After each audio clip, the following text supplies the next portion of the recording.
así. Voy a compartir para que puedan ver.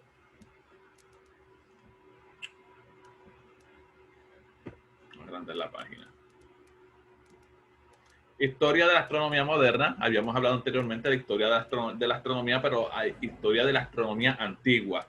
Hablamos de prácticamente hasta el Renacimiento. Hablamos de personas que vivían en la antigüedad. Hablamos de personas que vivían en la antigua Grecia y que se dedicaron a hacer astronomía. Se dijo que la astronomía es la ciencia más antigua que existe, ¿no? Aunque no se tengan, aunque hay registros, ¿verdad?, de este tipo de ciencia que se hacía en la antigüedad, pero también se presume, las personas cuando observaban el cielo, pues se preguntaban qué eran las estrellas y todo eso que había allá arriba. Así que comenzamos con la historia de la astronomía moderna y se puede decir que la historia de la astronomía moderna comienza con Isaac Newton. Isaac Newton, ¿verdad? Para mí, yo considero a Isaac Newton el científico más proeminente de la historia, el científico más importante de la historia, por encima de Albert Einstein y todos estos otros científicos que vinieron después. Porque Albert Einstein, pues, construye sobre los pilares que ya había establecido Isaac Newton, ¿no? Así que no estoy diciendo, ¿verdad?, desmeritando el trabajo de Albert Einstein, porque se puede decir que Albert Einstein ha sido el científico más listo de toda la historia, más inteligente, pero el más importante es Isaac Newton. ¿Por qué Isaac Newton? Porque Isaac Newton sienta la base de la física, él cimienta esa base, él crea la física moderna. De hecho, Isaac Newton durante la pandemia de la peste bubónica, él creó el cálculo, ¿me entiendes? Estamos hablando de una persona que comienza lo que es realmente este tipo de ciencia en la historia. Ok, a mediados del siglo XVII, un descubrimiento astronómico de gran repercusión vino a ratificar la validez de la teoría de Isaac Newton sobre la gravitación para describir el movimiento de los cuerpos celestes. La observación de la órbita de Urano, descubierto por William Herschel en el 1781, revelaba ciertas anomalías que no era posible explicar por la presencia de los restantes planetas conocidos. En otras palabras, resumo esto. Isaac Newton había descubierto, digo entre comillas porque la gravedad ha existido siempre, pero había descifrado matemáticamente cómo funciona la gravedad. Así que con sus leyes del movimiento, además de que pudo calcular la gravitación de los cuerpos, pues se podía predecir los movimientos de los planetas. Pero ¿qué sucede? Que el planeta Urano, William Herschel se da cuenta de que este planeta no obedecía completamente las leyes del movimiento, y entonces se imagina que debía existir un planeta más allá de los planetas que ya se habían descubierto. Digo, con las órbitas, ¿verdad?, de los planetas aparentemente alteran el movimiento de los otros planetas, la gravedad. Por lo tanto, se da cuenta, tenía que existir otro planeta más allá. Así que los planetas que se habían conocido hasta el momento eran Mercurio, Venus, Tierra, Marte, Júpiter y Saturno. Urano y Neptuno estaban exageradamente lejos, están lejos, y no se podían observar tan fácilmente. Así que por los planetas, cómo se movían y cómo algunos de ellos no obedecían las leyes de movimiento de Isaac Newton completamente, pues entonces se imaginaron que tenían que haber otro planeta. Así postulan la teoría de que existía otro planeta. En el 1845, el francés Urbain Joseph Leverrier y el inglés John Cush determinan que para comprender las irregularidades que había en la órbita de Urano, era necesario presuponer que había un planeta más allá del mismo. En otras palabras, especialmente John Leverrier, ellos pensaban, wow, si Urano se mueve de esta forma, es que tiene que existir otro planeta más allá. Fíjese que así es que funciona esta ciencia. No siempre los descubrimientos o se dan por el azar o porque simplemente alguien se lo imaginó y ya. No, muchos de estos descubrimientos se dan porque hay personas que postulan una idea en base a un tipo de movimiento o en base a una matemática. Este planeta tendría sobre Urano un efecto por la acción gravitatoria debido a su masa, que aplicando las leyes de Isaac Newton sería posible calcular matemáticamente. Así que, como no se movía, como decían las leyes de Isaac Newton, pues entonces aplicando las leyes de Isaac Newton, ellos dijeron, bueno, calculamos y matemáticamente nos dice que tiene que existir un planeta más allá. Como fruto de aquellas investigaciones teóricas, Leverrier y Adams predijeron la posición de este nuevo planeta y la distancia de su órbita con respecto al Sol. Así que fíjese que no solamente dicen tiene que existir un planeta, sino que ellos calculan dónde debería estar ese planeta y a qué distancia se debería encontrar. Así que es interesante, ¿no?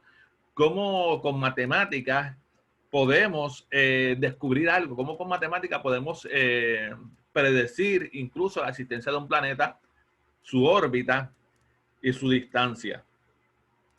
Solo un año más tarde de este acontecimiento, guiados por los cálculos, hicieron los cálculos y todo, a través de un observatorio en Berlín, en Alemania, descubrieron efectivamente el tal planeta y donde había sido pronosticada la teoría. Así que la teoría decía, tiene que existir un planeta más allá de Urano. Ese planeta debe estar en tal sitio, de verdad, del cielo.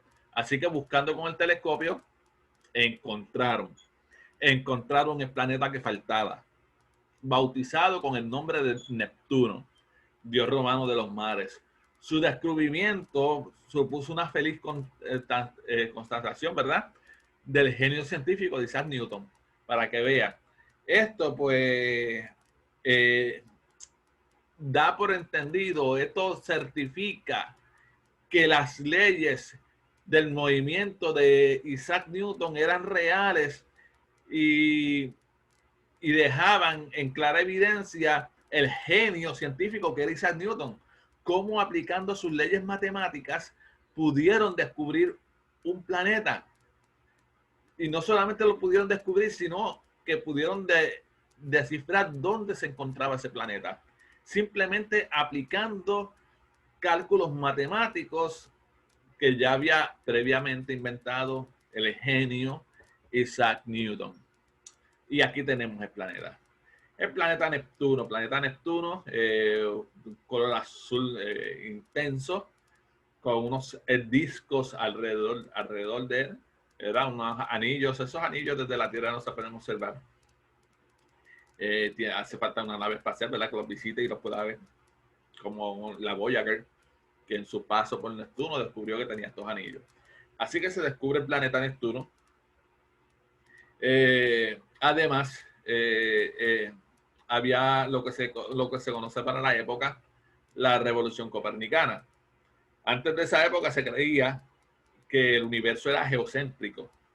Antes se pensaba, y habíamos hablado anteriormente, que la Tierra era el centro del universo y que el universo era estático, que se componía de unas esferas de cristal inmutables y en esas esferas de cristal estaban los astros, ¿no? Estaban las estrellas. Y que esa esfera giraba alrededor de la Tierra. Sabemos ya, ¿verdad?, gracias a Copérnico, que eso no era así. A partir de argumentos meramente teóricos, Copérnico propuso, ¿verdad?, como posibilidad teórica la existencia de un universo centrado en el Sol. La convalidación de la hipótesis copernicana, ¿verdad?, y el abandono del universo geocéntrico durante la Edad Media se debieron a trabajos acumulativos de astrónomos importantes y experimentales como lo fueron Tycho Brahe, que habíamos hablado la vez pasada, que era el que tenía la nariz de oro, y el alemán Johannes Kepler, y el italiano Galileo Galilei. Así que esa teoría que había antes de que el universo giraba todo alrededor de la Tierra, pues quedó en abandono total gracias a estas observaciones de tanto de Tycho Brahe, Johannes Kepler y Galileo Galilei. Tycho Brahe se distinguió, ¿verdad? Y se había hablado de esto, ¿verdad? Como uno de los astrónomos más concienzudos de la historia.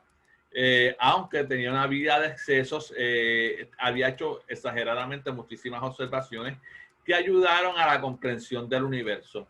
Una de las aportaciones más importantes de este personaje, que tenía, ¿verdad? Como dije, la nariz de oro, que es un dato bien sobresaliente de él porque le había apostado y había perdido la nariz en una apuesta.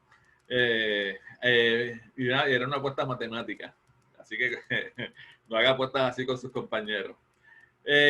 Fue una de las aportaciones más importantes de Tycho Brahe fue que anotó la observación de una supernova o de una nova. Nova quiere decir nueva, ¿verdad? En español, del latín. Lo cual contradecía el principio defendido. Antes se pensaba, ¿por qué? Porque antes se pensaba que los cielos no cambiaban. Y de momento ver una estrella nueva, pues como que rompía con todo eso que pensábamos antes, de que el universo era inmutable, de que no cambiaba, de que no podía aparecer una estrella nueva. La influencia también de Xavier Danes multiplicó cuando otros científicos, el alemán Johannes Kepler, heredó las tablas astronómicas de él y construyó con su ayuda un nuevo sistema de interpretación de la astronomía. Kepler, más tarde, pues entonces utilizando los datos de Tycho Brahe, pues le permitieron elaborar una serie de leyes del movimiento de los cuerpos. Y definió por completo el modelo copernicano, ¿verdad? Y el modelo copernicano es ese universo que gira alrededor del Sol. Aunque sabemos que tampoco el universo gira alrededor del Sol, solamente nuestros planetas. Hay tres leyes importantes de Johannes Kepler. Todos los planetas se desplazan describiendo órbitas elípticas alrededor del Sol. En otras palabras, los movimientos de los planetas alrededor del Sol no son completamente redondos, no son circulares, forman un elipse. A lo largo de su órbita, los planetas a lo largo de su órbita trazan estos planetas, ¿verdad? La segunda ley, trazan áreas iguales en tiempos iguales. Yo sé que esto es un poco más difícil de entender.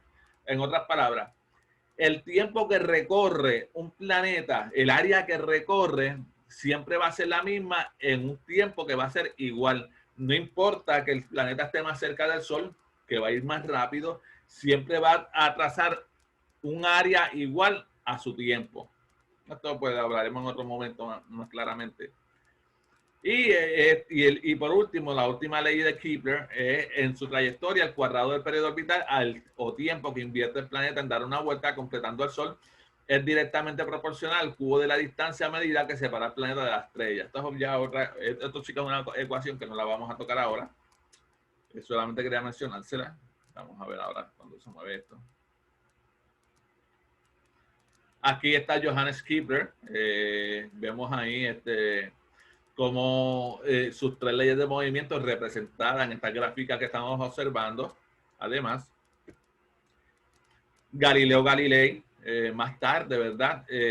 Pues utiliza por primera vez el telescopio para observar el cielo.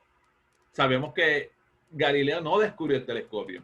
Él no lo inventó, pero fue la primera persona en utilizar el telescopio para mirar el cielo y hacer descubrimientos. Apuntó con su telescopio cielo nocturno por primera vez y comenzó a ver puntos brillantes que no se veían a simple vista. Se dio cuenta que el cielo estaba completamente lleno de estrellas.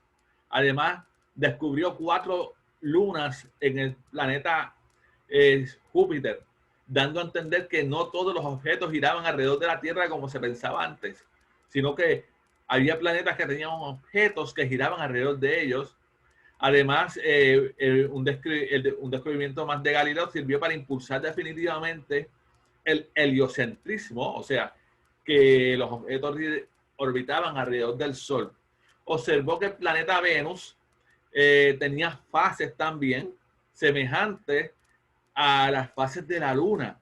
Esto podría explicarse solamente si Venus estaba orbitando el Sol y no la Tierra en una órbita inferior. Aquí tenemos las lunas que descubrió Galileo, son 4 lunas galileanas: Calisto, Ganímedes, Europa y Io. Io es la que parece una pizza. Ok. Durante la ilustración se hicieron nuevos descubrimientos, como por ejemplo Edmund Halley, que es muy famoso por el cometa que descubrió, pero él hizo muchísimos otros descubrimientos más. Pero él es más famoso porque por primera vez se sabe que los cometas orbitaban el Sol y que aparecían cada cierto tiempo, ¿no? Así que él se dio cuenta que el cometa del 1531, que el 1607 y el 1682 eran el mismo cometa y que visitaban la Tierra aproximadamente cada 75 años. Aquí tenemos una foto del cometa Halley. Yo vi el cometa Halley en el 1986. Yo era pequeño. Espero, ¿verdad?, en un futuro, cuando tenga 70 y pico de años, volverlo a ver. En un contexto científico creciente, ¿verdad?, de la depuración de la óptica de los instrumentos, cuando se pudo descubrir a Urano, el estadounidense Percival Lowell predijo el hallazgo de otro planeta, ¿no? Más allá de la órbita de Urano, y entonces se descubre Plutón, que en un pasado pues era planeta y ya se sabe que no. O sea, no es que era planeta y dejó de serlo, es que se pensaba que era un planeta, pero luego se dieron cuenta de que era muy pequeño para ser nombrado como planeta.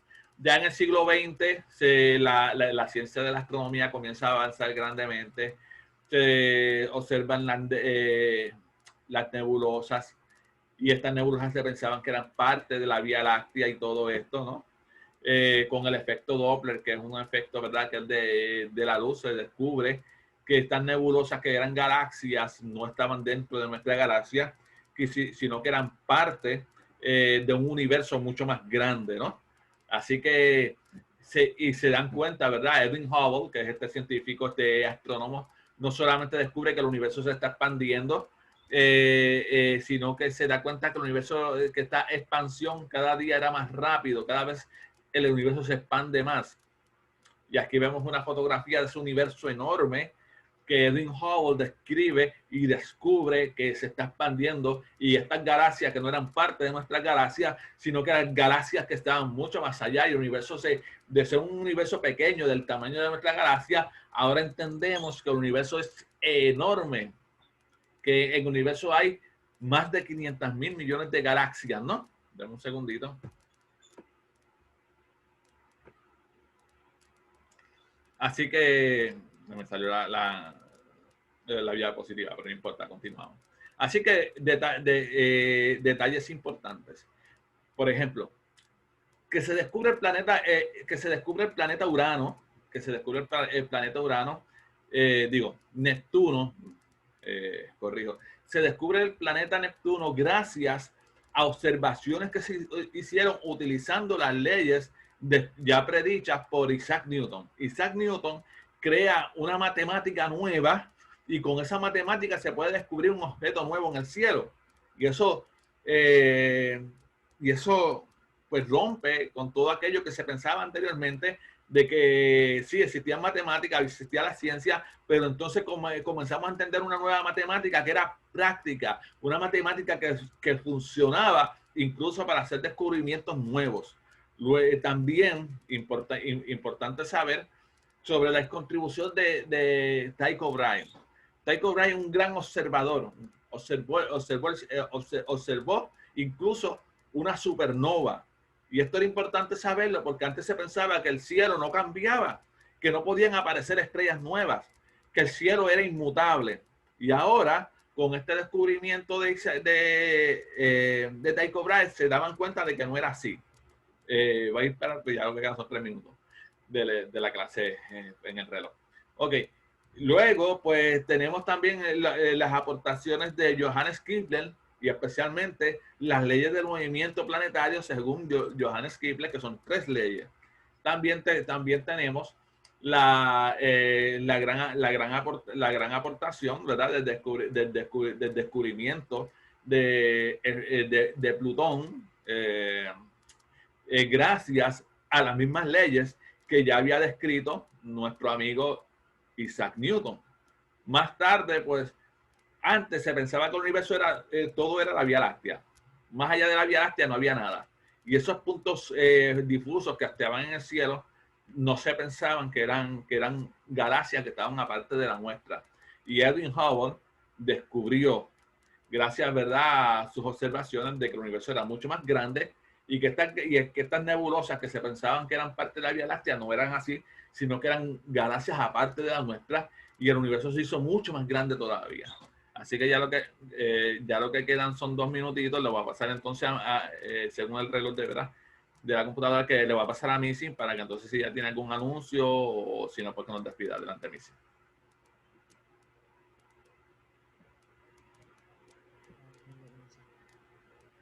Estás en mute, Missy.